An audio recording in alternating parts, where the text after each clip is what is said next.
Wassup YouTube, PokePrimer here, primed to deliver you our Week 9 team builder for the PFL Minor League here on the channel.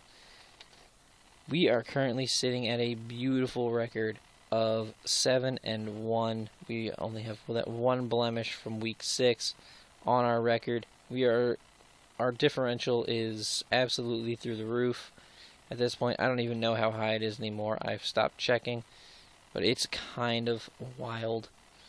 But we're doing fantastic so far, so we're gonna keep up the momentum. And this week is no different. This week's gonna be one of our toughest matches because if you guys might remember him, he coached the I don't even remember what the hell he was coaching. I don't remember what his team name was back then, man. But Steven and the Twin Leaf Tauros are now our opponents. Yes, Steven from back in PFC Season 2, I believe it was. PFC Season 2 was his time with us. He gave us one of the most difficult matchups, one of the toughest matches that I believe I've ever played in a league format, which is really, really crazy. It just goes to show how good he was. He was the Lisburn Rapidashes, that's what it was.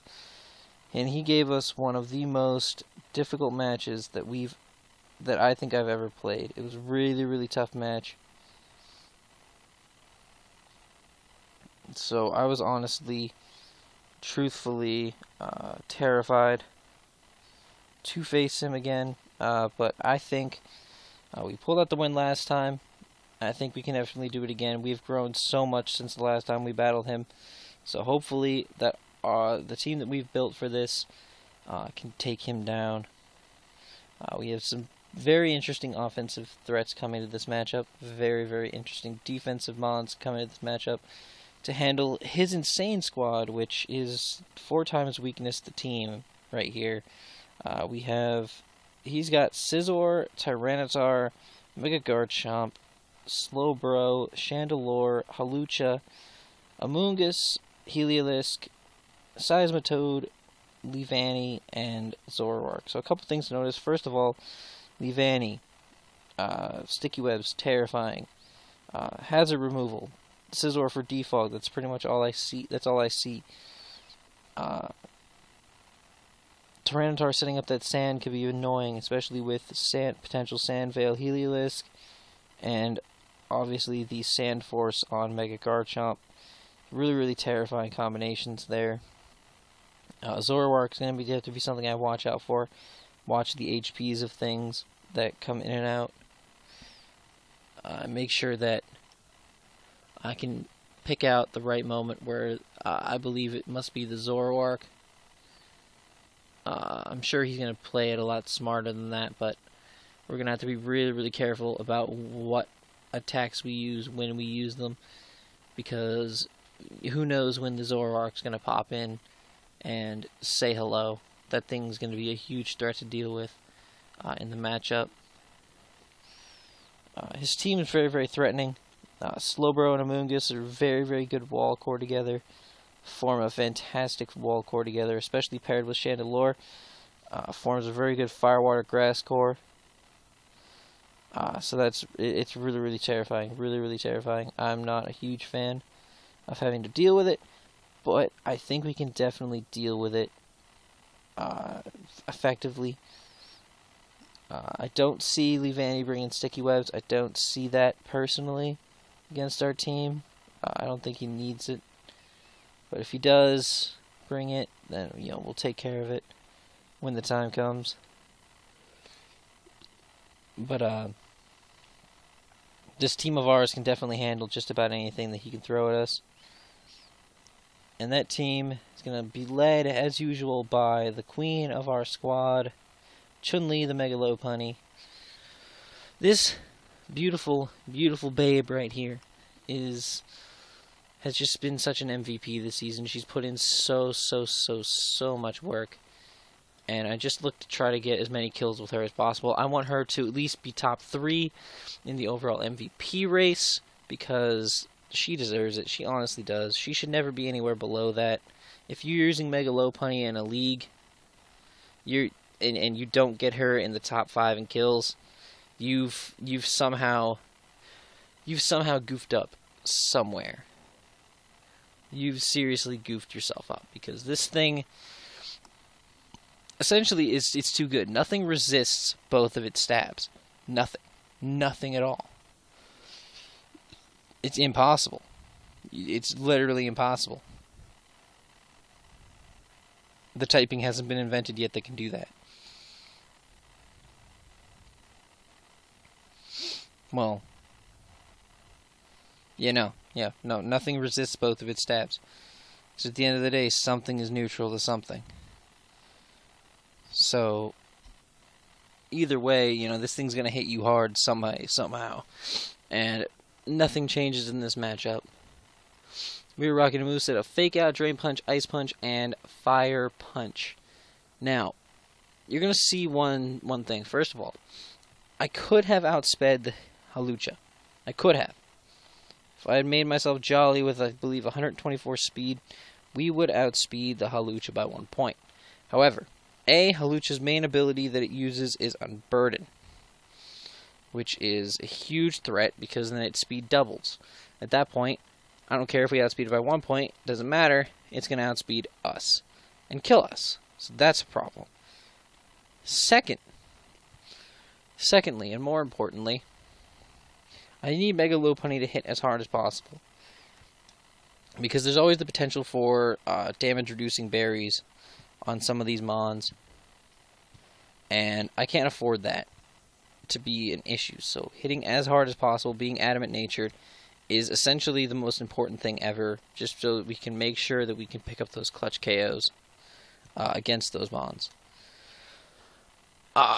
Fake Out, so we can Mega Evolve. This could be a good anti-lead check. If my opponent decides to lead with the Leavanny, we can fake out the Leavanny turn 1, break any potential focus sashes, and then Fire Punch it and kill it immediately. The Fire Punch is there for the Scizor. Drain Punch is our main stab move.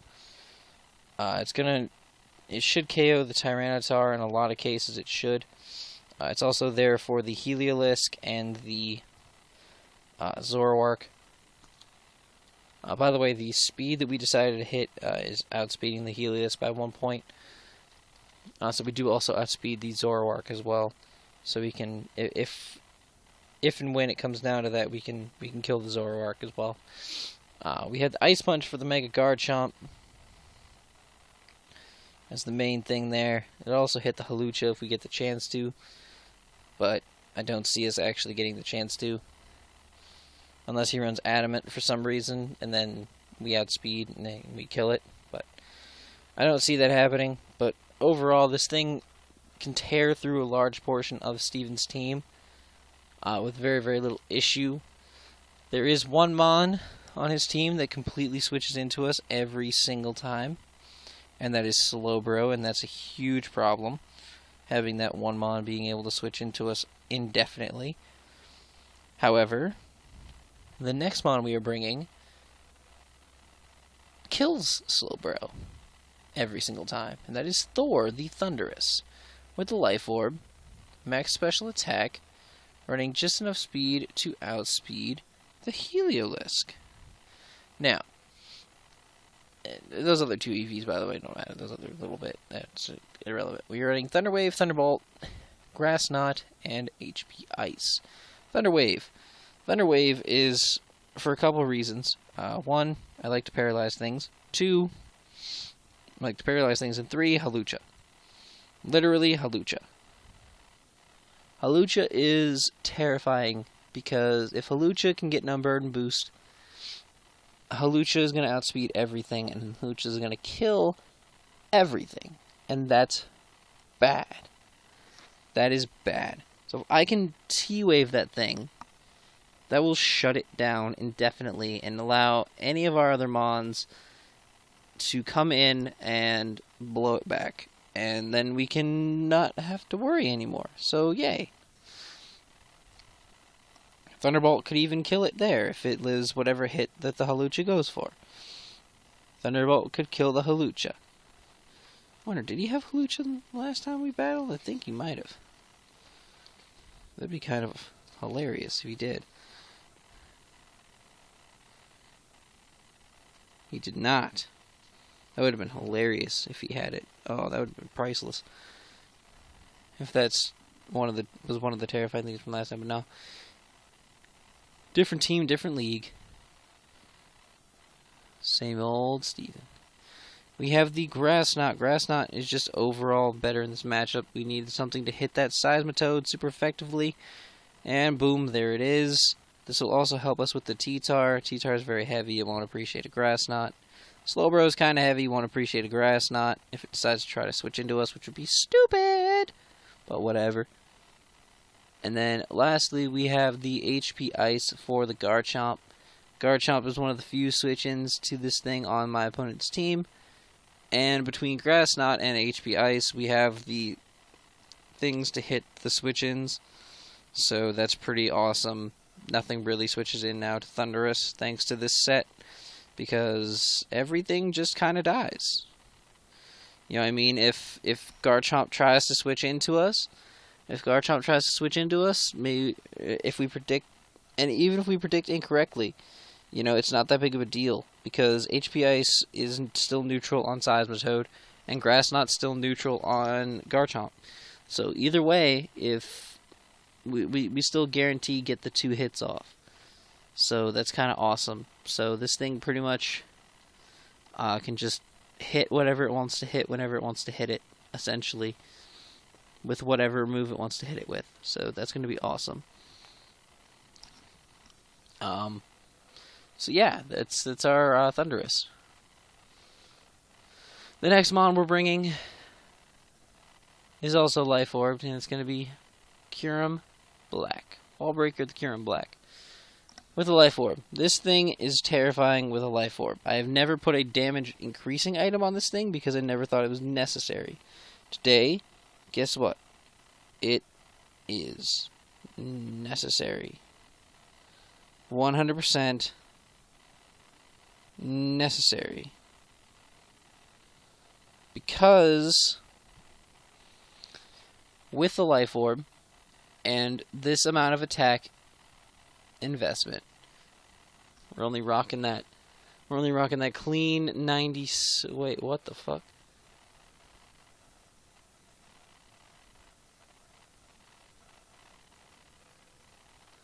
Let me just...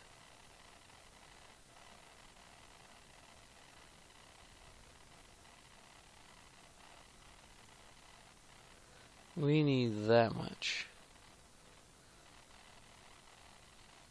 Yeah, okay. We need you. And then I don't know where to put that other 4.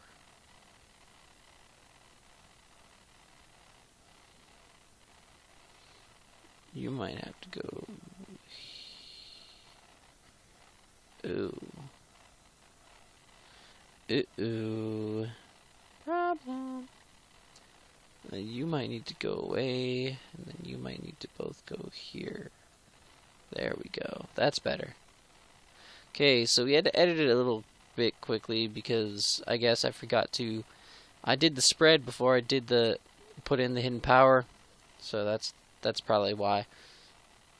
But, with this spread, with a Life Orb, with this 104 attack and Life Orb,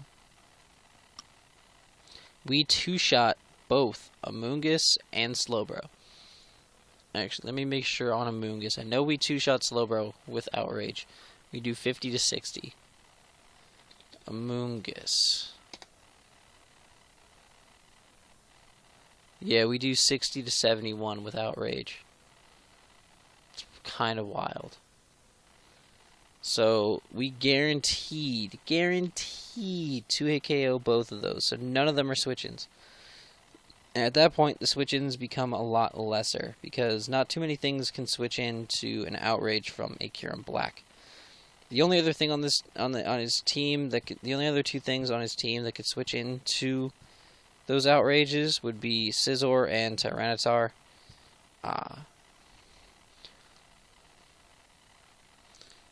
We have the HP Fire for the Scizor, so we can wipe that thing out. Also for the Leavanny if it, came down to it. And we have the Ice Beam for the Mega Garchomp. If I wanted to do that, it would do more damage than the Outrage, I believe. Yeah, it would do more damage because it would come out to like base 360 versus base 240 damage, so that'd be kind of wild. I could also hit the Hlucha, the Amoonguss as well. Would get damaged by it. Would be kind of crazy. Do a lot of damage. And then the Earth Power is going to be for the Tyranitar, the Chandelure, which we do outspeed with this EV spread. And that's in the Heliolisk. So this is a more specially biased Kyurem Black, but it gets the job done. Running in the 152 with a mild nature, so we're gonna hit as hard as possible with our special hits, as well as also bodying our opponent with the Outrage. Because honestly, if we can eliminate T-Tar and Scizor at some point, we can still just bring this thing in and click Outrage and just kill a fuck ton of Mons and not worry about it. We can just kill something. Outrage will just come in and kill something, because that's how it does. Because that's what Kyurem Black is known for. You bring it in, you click Outrage a few times, and you win. Essentially, that's what Kyurem Black does. So between these three, between Chun-Li, Thor, and Wallbreaker, this is going to be our main offensive core for the matchup. They're going to pretty much come in and try to kill everything, all the things, all the time. Now, for our defensive options, we have Black Lagoon, our Swampert, as our physically defensive option. Max HP, max physical defense with a bold nature. This thing can switch into any physical hit in my opponent's team. My opponent has very few things that can actually touch this.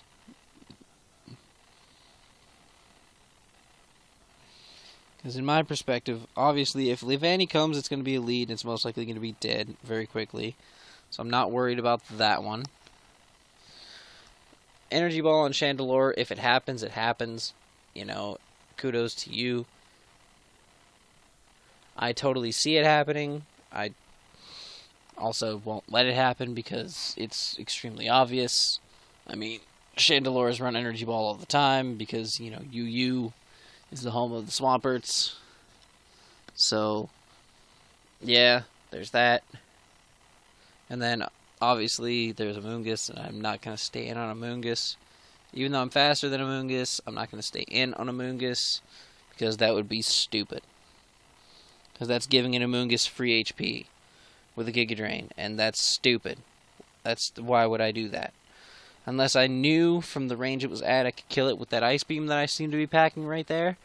That Ice Beam right there. And if I knew I could kill it, then I would stay in. If I didn't think I could kill it, then I'm not going to stay in. We are also packing a Scald so we can hit the Chandelure. That'd be kind of cool. If we could hit the Chandelure.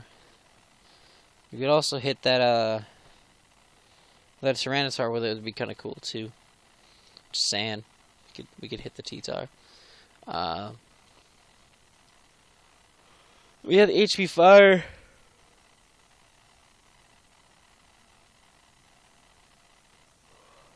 HP Fire for Scizor. Blow that thing away. If he's not expecting it, it's going to hurt a lot.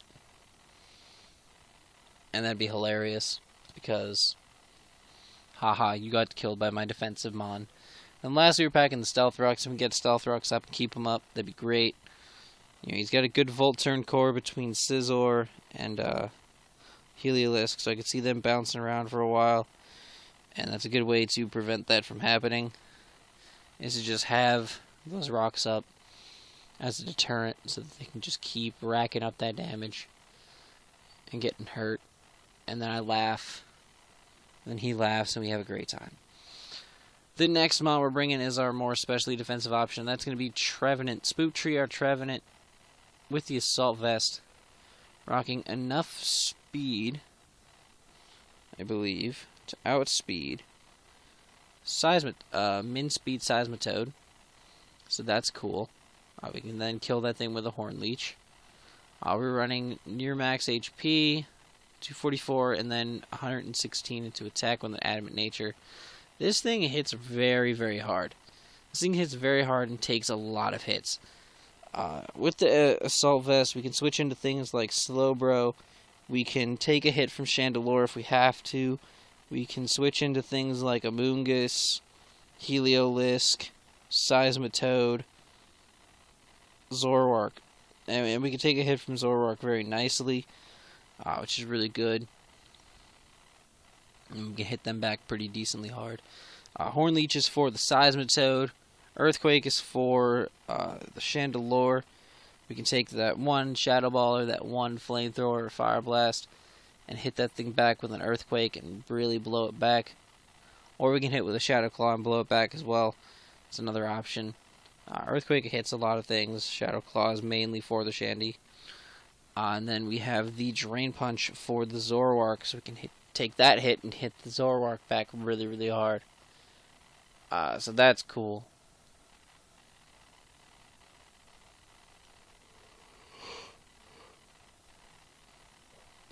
We haven't used Trevenant in a while, so I feel like it could cause my opponent to trip up and not prep enough for the Trevenant, and then Trevenant comes in and becomes a big, big issue for my opponent. Because with this Assault Vested set, we should be able to do a lot of damage to Steven's team. So that's kind of cool. So that's our defensive options. And now, lastly, every team needs some good solid offense, straightforward offense, some good solid defense. But every now and then a team needs to hire a bit of an assassin.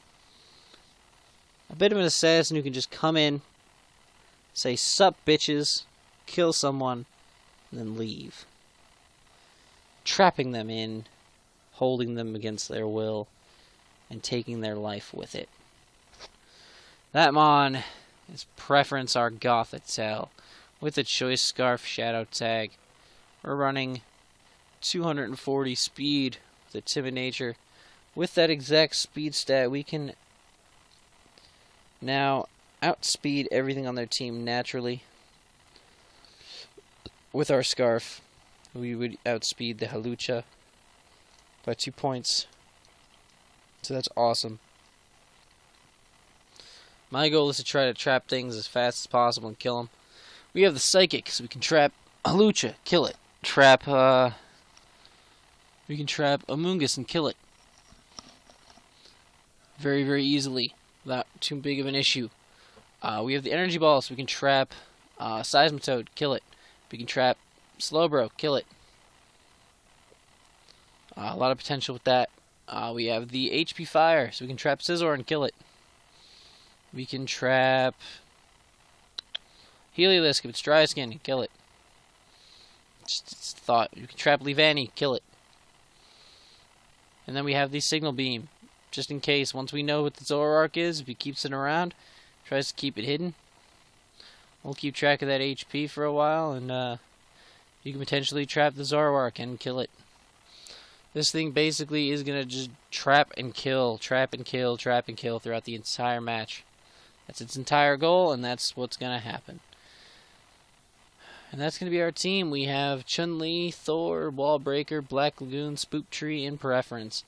This squad should be able to handle Steven's team very nicely, and I'm really, really, really excited to get into this matchup. Steven is a fantastic opponent and is going to be one of our 2 toughest opponents throughout the rest of the season. I'm really, really, really, really beyond excited to battle him again. If you guys are excited too, please make sure to leave a like down below and subscribe if you haven't already. Until next time, guys, I'm PokePrimer, signing off.